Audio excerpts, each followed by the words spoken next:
বলে বৈষ্ণব, আপনাকে আমার বাড়িতে যে নিমন্ত্রণ নিয়ে যেতে হবে, আপনাকে একবার সেবা নিতে বলে নেব। মুচিবর হাসতে হাসতে বলছে, আচ্ছা অর্জুন, তোমাকে যে সেবা তোমার বাড়িতে আমি নিতে যাব, তার আগে তুমিও তো আমার বাড়ির অতিথি, তাহলে তুমি আমার বাড়ি থেকে একটু সেবা নাও। অর্জুন দেখছে মুচির বাড়িতে খেতে হবে, কত জ্বালা বলুন দেখবে। রাধে, অর্জুন নিরুপায় হয়ে বৈষ্ণব নিয়ে যেতে হবে এই চিন্তা করে মুচিবরের সঙ্গে মুচির ঘরে গিয়েছে একটা কাঁচা চামড়া আসন পেতে। মুচির তো আর বাবা ভালো আসন নাই, কাঁচা চামড়া পেতে বসে পড়েছে। নাক ধরে বসছে, হে কৃষ্ণ বলে নাকে হাত দিয়ে কাঁচা চামড়ায় বসেছে। আচ্ছা বলতে পারেন আপনারা কোন চামড়ায় বসে আছেন?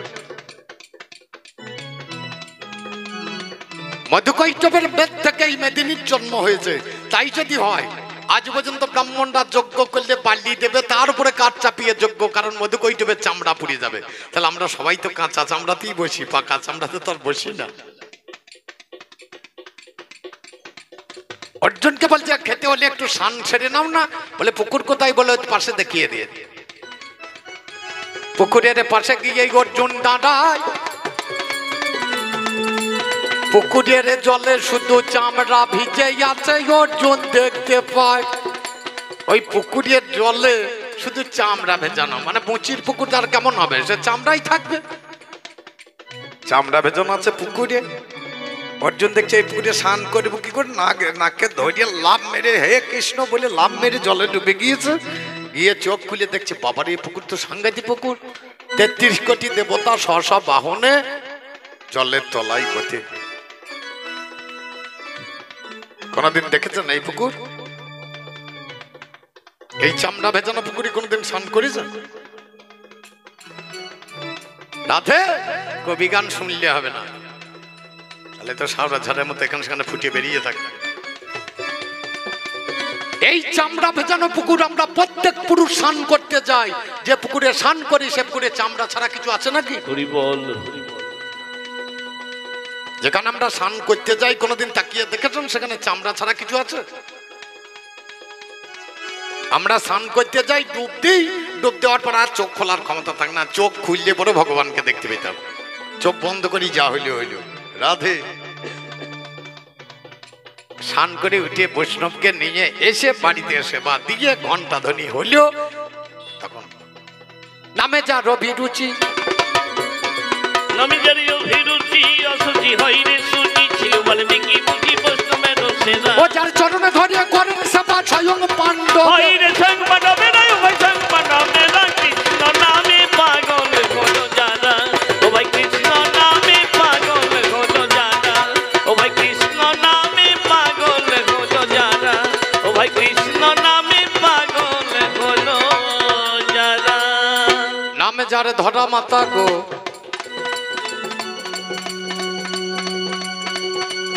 একদিনে বসেই আছে ঘরে। আমি গিয়ে দাঁড়াইলাম তাহার দুয়ারে। মা গো আমার বড় ক্ষুধা পাই, কিছু খেতে দাও মা গো, তোমার জানাই। মা বড় ক্ষুধা লেগেছে, কিছু খেতে দাও না। বলে একটু পরে দেবো, একটু বস। বাবা ফিরে এলো, ঝোলাতে কিছু নেই। মা নিজে ভিক্ষাই গেল, জানাই কবির গানে। কিছুই বাবা ভিক্ষা পাই না বিশ্বের বাগানে। মনে মনে ভাবে দেহে আর নাই প্রয়োজন, জলে ঝাঁপে দিয়ে প্রাণে করবো বিসর্জন। নদীর ধারে গিয়ে একটা দোকানিকে পাই, ওগোই আমার মতি পরে তোমারে জানাই। কিছু তাল ডালে আমায় এখনই দেবে, ঘরে আমার অতিথি ভেবে দেখো তবে। দোকানে তখন বাবা কহিছে বচন, কিছু দিলে কিছু দেব জানাই নিবেদন। আগে আমায় কিছু দাও, পরে কিছু দেব, তাছাড়া তোমায় কিছু দিতে না পারিব। কানতে কানতে ধরা মায় অমনি বাবা কয়, ছিন্ন বসন পরিধানে তোমারে জানাই, আমার দেবার মতো কিছু নাই, চিন্তা করো মনে। ওরে কিবা দিতে পারি বাবা বিশ্বের বাগানে। বাবা রে, আমি তোকে কিছু দিতে পারবো না, আমার কিছু নেই বলে আমি দেখতে পাচ্ছি। তোমার দুটি পয়োধর মা গো তোমার কাছেই আছে, একটা কেটে বন্ধক দাও জানাই তোমার পাশে। এই বলিয়ে ধরা মাতা কোন কর্ম করিল, ও বাবা রে ছুরি একটা হাতে তুলে নিল, একখানা স্তনে সেদিন কেটে দিল ভাই। কেটে দিয়ে চাল ডালে নিয়ে সেদিন ঘরে ফিরে যায়, পক্ষখানা পত্র দিয়ে বন্ধন করিয়ে দিল, ঘরে গিয়ে যত্ন করিয়ে রন্ধন করিল। এসে বাবা খেতে ডাকে জানাই নিবেদন, আমি সেদিন বসে গেলাম করিয়া যতন, পাতা ছিঁড়ে এক ফোঁটা রক্ত ঝরিয়ে পড়লো, আমি সেদিন দাঁড়িয়েছি জানান শুদ্ধি দল। আর খাবো না ওগো মাতা তোমার কাছে গায়, এ খাবার আর খাবো না তোমারে মানায়। কানতে কানতে ধরা মাতা কই যে বচন, যা ভাবলি সেটা নয় জানাই নিবেদন। অন্তর্যামী ভগবান কোন কর্ম করিলাম, পুনরায় আসনেতে বসিয়া পড়িলাম। এই বলিয়ে আসনেতে বসে পড়ি ভাই, যত্নে আমি ভোজন নিলাম বলবো নাই অন্যায়। ভোজনের পরেই আমি মায়ের কাছে যাই, এবার আমার ঘুম এসেছে তোমারে জানাই। যত্ন করিয়ে বিছানায় আমায় পেতে দেবে, ওইখানে ঘুমাবো দেখো একটু আগে। এই বলিয়ে ধরা মাতা কোন কর্ম করিল, অর্ধেকটা বসন বাবা পেতে সেদিন দিল, আমায় সেদিন যত্ন করিয়ে কোলেতে শোয়াই। এবার বাবা ঘুমিয়ে যাও তোমারে জানাই। আমি বললাম মা জননী এভাবে তো আসে না, কেমন করিয়ে ঘুমাইবে করো না চলো না, একটা স্তনে যদি আমার বদনেতে দেবে, তাহলে দেখো মা ঘুমটাই আসিবে। ধরা মাতা সেদিন আমার কোন কর্ম করলো, একটা স্তনে বদনেতে যত্নে ঢুকিয়ে দিল। আমি বললাম এভাবে ঘুম তোই আসে না, একটাতে হাত দেবো করো বিবেচনা। মা জননী উঠেই আমার কাঁদতে লেগেছে, একটা তোকে খাইয়ে দিচ্ছি জানাই তোমার কাছে। আর কি আমি থাকতে পারি সেই জনার্দন, মুহুরলি হাতে দাঁড়াই করিয়া যতন। মা জননী দরদিনী একবার তুমি দেখবে, আমি হলাম সেই ভগবান বিশ্ব ভগবান হবে। পরীক্ষায় পাশ করিয়েছ আমার কথা নাও, কি বাবরে নেবে তুমি কথা আমায় দাও।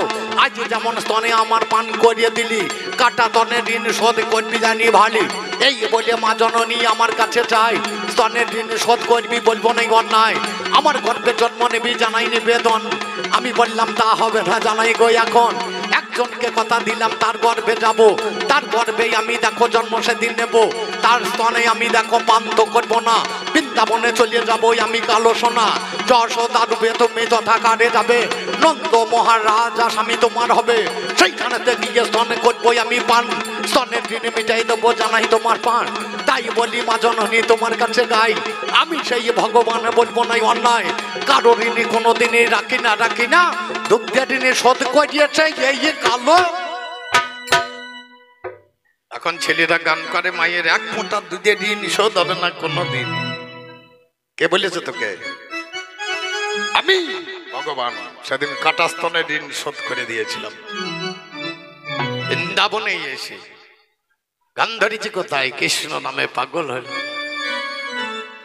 দুঃখিনী ধরা মাতা নাই প্রেমে আবিলতা, ভগবান নুয়ে মাথা নিজে দিলেন ধরা। রে দুঃখিনী ধরা মাতা নাই প্রেমের আবিলতা, ভগবান নুয়ে মাথা নিজে দিলেন ধরা। ও যার স্তন কেটে স্তন পান করিলেন স্বয়ং মাখনে ওই স্বয়ং মাখন চোরায়, ওই স্বয়ং মাখন চোরা, কৃষ্ণ নামে পাগল হলো যারা, বাবা কৃষ্ণ নামে পাগল হলো যারা, বাবা কৃষ্ণ নামে পাগল হলো যারা, বাবা কৃষ্ণ নামে পাগল হলো যারা।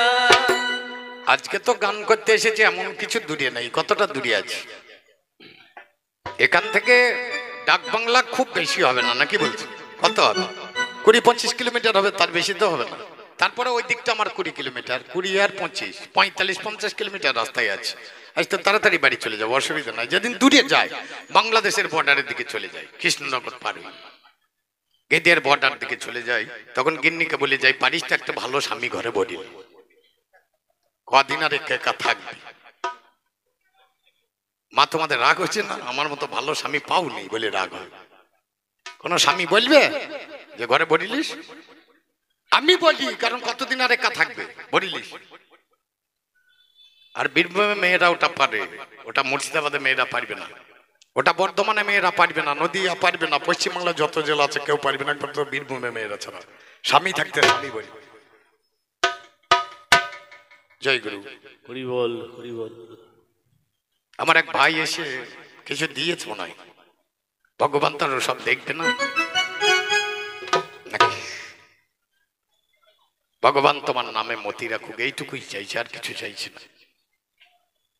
তাহলে খুব জানার বিষয় বাবা, বীরভূমে মেয়েরা পারবে, কে পারবে? নামজার পদ্মাবতী। জয়দেব স্বামী যখন স্নান করতে গিয়েছে, স্বামী হিসাবে আরেকজনকে করে। স্বামী কাকে বললো? যাকে তাকে তো বললে হবে না, এই স্বামীকে বাদ দিয়ে আর এক স্বামী আছে, সে হচ্ছে জগৎ স্বামী, যে মায়ের স্বামী, যে বাবার স্বামী, যে ভাইয়ের স্বামী, সেই স্বামীটাকে ভরো, তাতে তুমিও উদ্ধার হবে, আমিও উদ্ধার। নাম যার জয়দেব।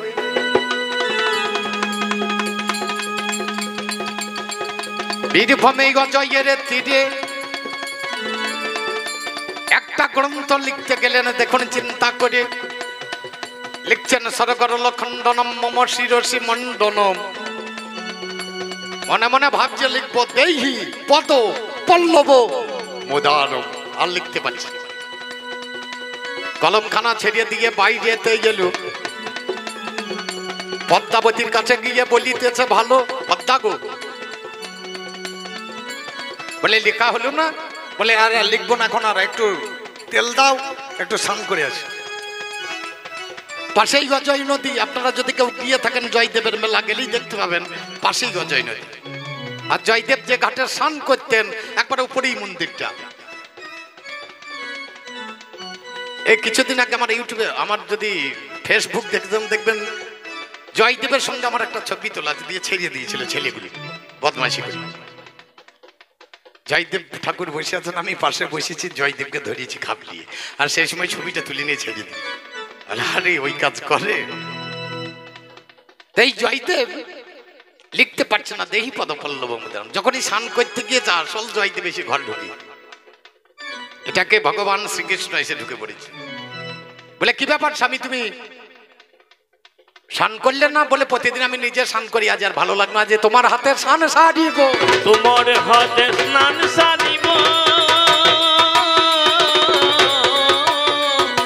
আমার বউকে গিয়ে যদি বলি আমাকে স্নান করিয়ে দাও, বলে যত বুঝেছে তত ঢং হয়েছে। পদ্মাবতী বলছে, আহা আজ আমার কত ভাগ্য, পতিব্রতা সতী, আজ স্বামীকে আমি নিজের হাতে স্নান করিয়ে দেবো। বলে শুধু স্নান করবো না, আজ আমি নিজে খাবো না, তোমার হাতে খাবো, তোমার হাতেই আমি সেবাটা নেব। পদ্মাবতী নয়নের জলে ভাসতে ভাসতে গোবিন্দকে ডাকছে, হে কৃষ্ণ, আজকে কার বদন থেকে উঠেছিলাম জানি না, আজকে আমি স্বামীকে স্নান করাবো। নিজে স্বামীকে স্নান করিয়ে দিয়ে উড়ুতে বসিয়ে নিয়ে নিজে প্রসাদ তুলে দিচ্ছে স্বামীর মুখে। খাওয়া দাওয়া করে গিয়ে শয়নাগারে নিয়ে গিয়ে নয়ন জলে বুক ভাসিয়ে কাঞ্চার পদ সেবা করছে বসে বসে। তুমি ঘুমাও। কিছুক্ষণ পরে বলছে, পদ্মা অনেকক্ষণ পদসেবা হয়ে গেছে, তুমি আমার পুঁতিটা নামিয়ে দিয়ে তুমি প্রসাদ পাও। পুঁতিটা নামিয়ে দিয়েছে, প্রসাদ পেতে এক গাছ তুলেছে বদনে, এমন সময় আর এক জয়দেব বাড়ির দরজায়। পদ্মা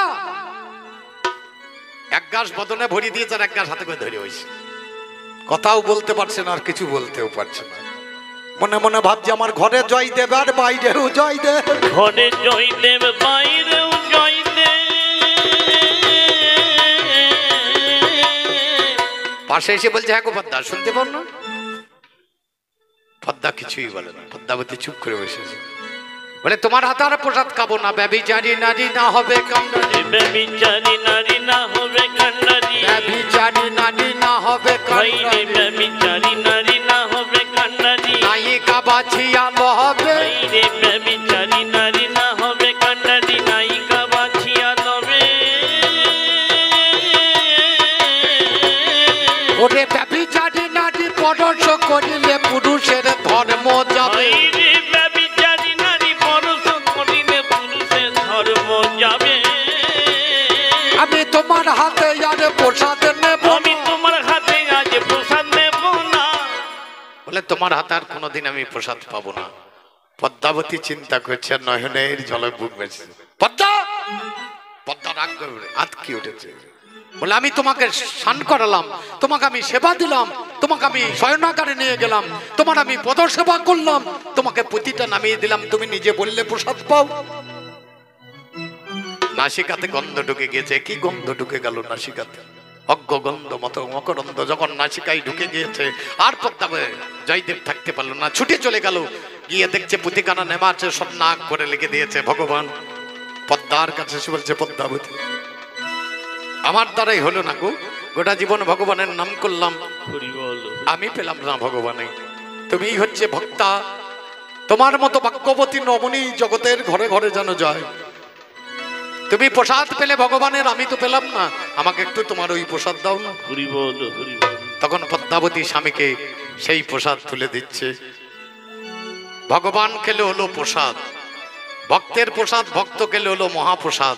সেই ভক্তের প্রসাদটা যখন আমরা জগতের বুকে পাবো, তখন তার নাম হচ্ছে মহাপ্রসাদ। কোথায় হলো? জয় দেবে, স্বামী ছেড়ে স্বামী ভরে। বাবা কত মজার জিনিস বলুন দেখি। বীরভূমে জয়ের তীরে ঠাকুর জয়দেবের ঘরে ভগবান নিজের হাতে কলম ধরে করলেন নিজের পথ দিশারা। নিজের হাতে কলম ধরে করলেন নিজের পথ দিশারা।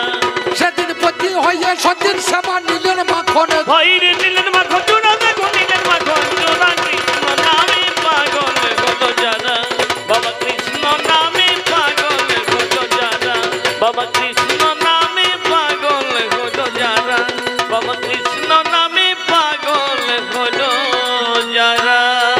সত্য গেল, তেতা গেল, দাপর গেল, এবার কলিযুগে চলুন।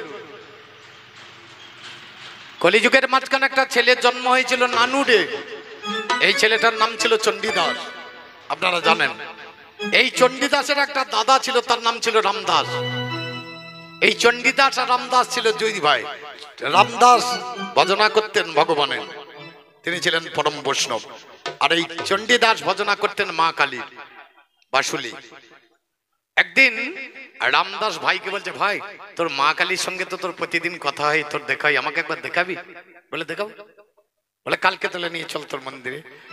দাদাকে দেখাবো বলে বড় সাজসজ্জা করে নিয়ে মন্দিরে নিয়ে গিয়েছে রামদাসকে। রামদাস যখন গিয়ে বসেছে, দাঁড়িয়েছে, হা কৃষ্ণ করে নারসিন্ধু বলে দাঁড়িয়েছে। বলে মা দেখা দে। মার বেরোই না, আর বেরোচ্ছে না মা। রামদাস হাসতে হাসতে ভাইয়ের মাথায় হাত বুলিয়ে দিয়ে বলে, ভাই আমি গেলাম রে, তোর মা আমাকে দেখে বোধহয় ভয় পাচ্ছে, আসবে না। যখনই চলে গেলেন, চলে যাওয়ার পরেই মা এসে দাঁড়িয়েছে। বলে, মা আমার দাদা তোকে দেখবো করে কত আশা করে এলো, তুই একবার দেখা দিলি না। বলে, তুই যাকে জানিস, তোর দাদা যাকে জানে, আমি তাকে জানি না। বিষ্ণু জানাতি সবৈষ্ণব, ভগবানকে যিনি জানেন তিনি হচ্ছেন বৈষ্ণব। তাহলে সেই বৈষ্ণব যেটা জানে, আমি তো সেটা জানি, তুই তো সেটা জানিস না, তুইও জানিস না। আর তুই আমাকে জানিস, আমিও সেটা জানি না। বৈষ্ণব চিনিতে না রে দেবেরও সকতি, ওই জন্য আমি লুকিয়ে পড়েছিলাম। আবার তুই এসেছিস, আমি বেরিয়ে পড়ছি, তোর দাদা এলে আবার লুকিয়ে পড়ি। তাহলে ভালো ভালো নানুরের দিকে কাটে কথাটা সত্য বটে, যে ঘটনা হলো ঘটে ধন্য সে প্রেমে পড়া। যে ঘটনা গেল ঘটে ধন্য সে প্রেম করা। সেদিন ব্রাহ্মণ হইয়া দেখলো সবাই, একটা ব্রাহ্মণ হইয়া দেখলো সবাই, ধোপার মেয়ের পায়ে, ভাইরে ধোপার মেয়ের পায়ে ধরা, ধোপার মেয়ের পায়ে ধরা। কৃষ্ণ নামে পাগল হলো যারা, বাবা কৃষ্ণ নামে পাগল হলো যারা, বাবা কৃষ্ণ নামে পাগল হলো যারা। তাহলে আমার ফোন নম্বরটা আপনাদেরকে আমি দিয়ে দিয়েছি, নাকি মনে আছে তো? 1632216000 মনে রাখতে হবে। এই যে শ্বাস আর প্রশ্বাস, এইটা না, এই ছাড়া 24 ঘন্টায় 21600 বার ভাগ করে দেখবেন। টানতে 2 সেকেন্ড আর ছাড়তে 2 সেকেন্ড, না 4 সেকেন্ড। তাহলে মিনিটে কত? 60 সেকেন্ড 1 মিনিট, মানে 4 মিনিটে একবার। তাহলে 15 বার হবে নাকি? তার বেশি তো আর হবে না। এবার গুনতে গুনতে চলুন, 24 ঘন্টায় দেখুন 21600 বারই হবে, তার বেশি হবে না। অত বাবা যোগ বিয়োগ গুণ ভাগ যদি জানতাম, তাহলে স্কুলে মাস্টারই করতাম, কবি গান করতে আসতাম না, নাকি? হ্যাঁ, তাহলে বড় মজার জিনিস এই টানা ছাড়াটা কাকে শিখতে হবে? হীরা পিঙ্গলার সুষুন মা, গঙ্গা, সরস্বতী, যমুনা, তিনটি নদীর নমুনা বহিতেছে অনুক্ষণ সেই যমুনা নদীর তটে। নিত্যচিত্ত কদম গাছে, নিত্যচিত্ত বংশী বটে, বাঁশি বাজাই মদন মোহন। এ কদমের গাছ ছাড়া বাঁশি বাজাইতে পারে না। এই ভগবান বাবা কদম গাছকে খুব ভালোবাসতো। বৃন্দাবনে যদি কেউ যান দেখতে পাবেন যে কদম গাছেই দেখবেন কাপড় বেঁধে রেখে দিয়েছে, আজ বন্ধ আছে। আমি এই পৌষ মাসে গিয়েছিলাম, ঘুরিয়ে এলাম। কিছুদিন আগে আমার গোপ চাঁচা দেখছিলেন না, তখন বৃন্দাবনে একবার ফুর্তি মারতে গিয়েছিলাম। দেখছি কৃষ্ণ কাপড় তুলেছে, আমি একবার গিয়ে দেখি তুলতে পারবো না। ও যদি তুলতে পারে আমি পারবো না কেন? আমিও তুলবো। কাপড় তোলে না কে? সবাই তো তোলে, কিন্তু কৃষ্ণের মতো তুলতে পারে না। আমরা এই একটা তুলতে গেই তাই যে না মাজা ভেঙে পড়ে আছে। আর কৃষ্ণ হাতটা মেয়ের কাপড় তুলে বাবা ডালে বেঁধে দিয়েছিল। আর আমরা একটা তুলে গোটাগুটি তুলতে পারি না, পারি? রাধে রাধে রাধে। এর থেকে খুলে বাবা বলা যাবে না, এর থেকে খুলে বলা যাবে না। তাহলে কোথায় আমি গিয়ে খাবো? বাবা কার বাড়িতে যাব? কার বাড়িতে গেলেই আমি ভালো খাবার পাবো? আমার ব্যয় মশাই দুর্যোধন সবার আছে জানা। আমার 100টা ব্যান ছিল, বলতে নেই কমানা। এই জগতে যত কুটুম আছে ব্যানের উপর আপন কুটুম আর কেউ নাই, নাকি বল? তাহলে দুর্যোধনের বাড়িতে আমার ছেলের বিয়ে দিয়েছি। দুর্যোধনটা ছিল 122, তাহলে আমার ব্যান কটা? 100টা। একটা করে যদি লুচি দেয় 100টা হবে। এলাম, ব্যয় আমাকে দড়ি দিয়ে বাঁধতে এলে। ব্যয় বাড়িতে আমার সম্মান কত, দড়ি করে বাঁধছি, বাঁধ শালাকে। আমি একবার দাঁড়িয়ে দাঁড়িয়ে হাসলাম। রে আমার মা একবার আমাকে বাঁধতে এসেছিল, মনে মনে ভাবলাম বৃন্দাবনে সেই বাল্যলীলার কথা মনে পড়ে গিয়েছে। আমাদের বাড়িতে এসেছিলেন গড্গমণি। গড্গমণি এসে রান্না বান্না করে হে কৃষ্ণ জনার্দন বলে ডেকেছেন। আমি গিয়ে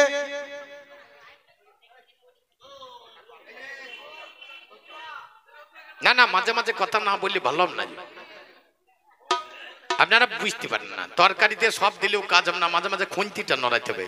ওরা সেই খুন্তিটা নাড়াচ্ছে, খুন্তিটা নাড়াচ্ছে।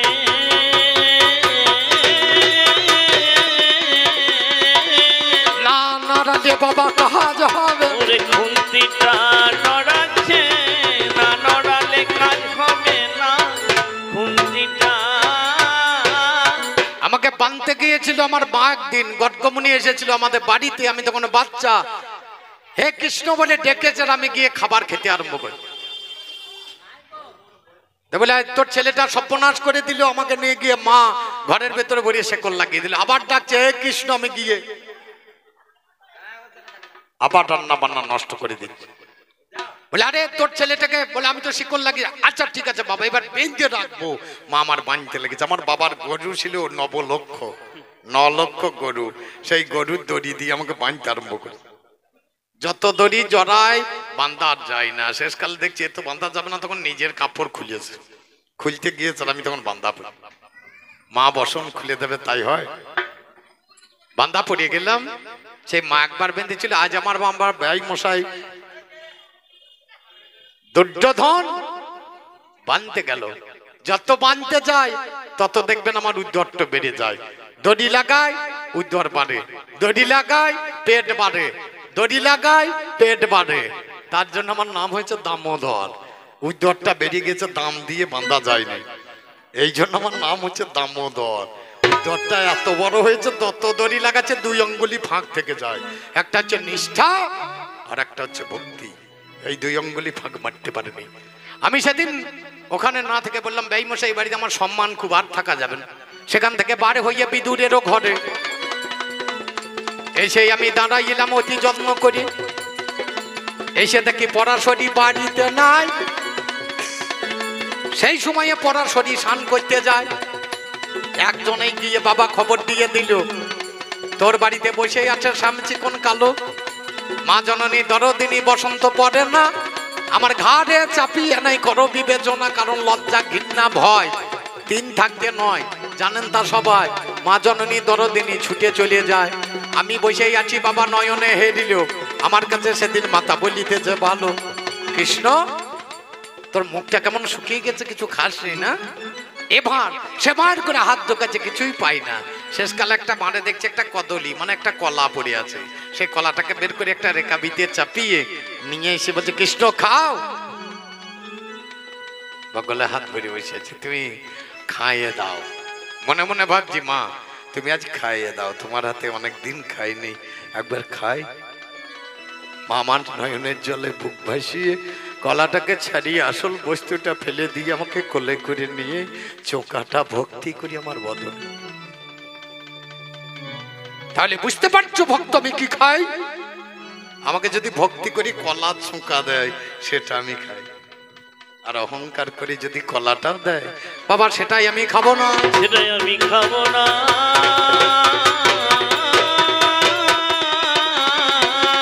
নয়নে জলে যদি দিতে পারো সেটাই আমি খাবো না, যদি নয়নে জলে দিতে পারি সেইটাই আমি খেয়ে নেব। তেতাজুকে চলো, সেখানে আমি ভক্তের একটু খেতে বড় আশা করেছিলাম কিন্তু হয় নাই। সবরি নামেতে মেয়ে তেতাজুকে ছিল, সবরি নামেতে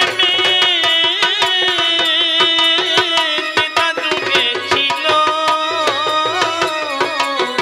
জঙ্গলে পদরি বাবা তুলিতে লাগিল, জঙ্গলে পদরি তুলিতে লাগিল।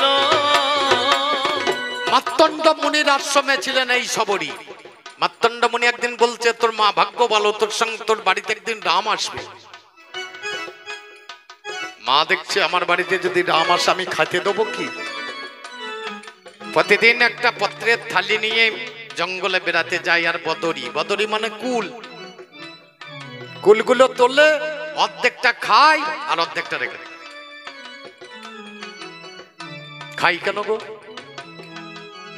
একটু জিনিস ভগবানকে দেওয়া যাবে? চিন্তা করছে যদি বিষ ফল হয়, আমি তো চিনি না কোনটা অমৃত ফল কোনটা বিষ ফল, যদি বিষ ফল হয় আমি মরি যাব, দেশের ক্ষতি হবে না, কিন্তু ভগবানকে যদি বিষ দিই, ভগবান যদি মরে যায় দেশ বাঁচবে না। সবরই মা তুলে একটা পত্রে রেখে দেয়।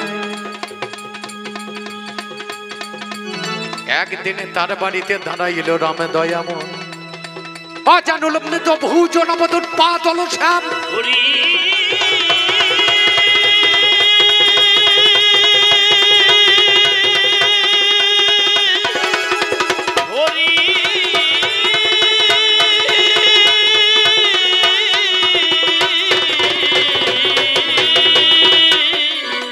আমার রামে দাঁড়িয়ে আছে। সবরি মা বলে যখন ডাকটা দিয়েছে, কে বাবা তুই? মা আমি তোমার ঘরে রামচন্দ্র দাঁড়াইয়া গেলাম, তোমার হাতে সেবা নেব মনে ইচ্ছা করলাম। ও বাবারে তোরা করিয়ে সবরি যায়, উচ্ছিষ্ট বদরি হাতে তুলে নেয়, নয়ন জলে বুক বাসিয়ে ওই মা জননী আমার বদনেতে তুলে দেবেন তিনি। এই মনে করিয়ে মাথা কনকর্ম করলো, একটা বদনি হাতে তুলে নিল। খাও রামে বলে যখন বদনে বাড়ায়, পাশে ছিল লক্ষণে দেখিবারে পায়। লক্ষণ আমার তখন বাবা কোন কর্ম করিয়েছে, উচ্ছিষ্ট বদনি দেখতে পেয়ে গেছে, ধনুর্বাণ নিয়ে ফলে বান মেরিয়ে দিল।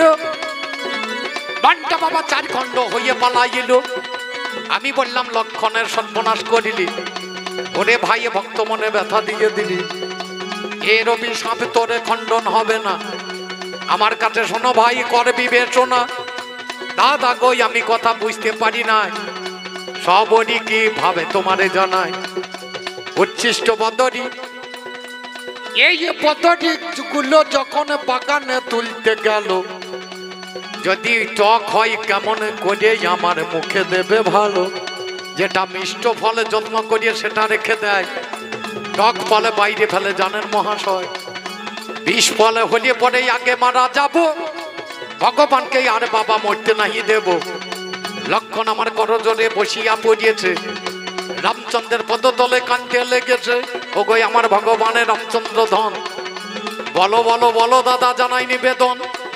বাইরে ব্যথা যখন দিয়েছিস অভিশাপ খণ্ডন হবে না। কি হবে? এই উচ্ছিষ্ট বদরি একদিন ভাইরে প্রাণ ফিরে পাবি, একদিন ভাইরে প্রাণ ফিরে পাবি। এমন একদিন তোর আসবে এই উচ্ছিষ্ট বদরি থেকে তোর প্রাণ ফিরে পাবি। যেদিন লক্ষণ পড়েছিল শক্তিশালী, এই চারখণ্ড বদরি গিয়ে পড়েছিল গন্ধমাদনে, সেখানে 4টি ঔষধের গাছ জন্মায়, তার মধ্যে বিশল্যকরণ একটি।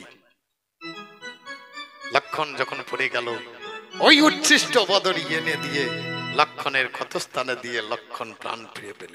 ভগবান তোমার জন্য কিছু করে না? হ্যাঁ বাবা, ভক্তের জন্য ভগবান কিছু করে না?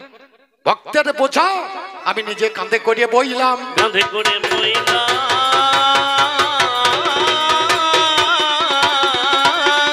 গীতাতে একটা শ্লোক দিয়েছিলাম, অনন্য মাম চিন্ত চেতনা পাজ্য পর্ষতে অহং দেশাং নিত্যাপি যুক্তানাম যোগ ক্ষাম বহম।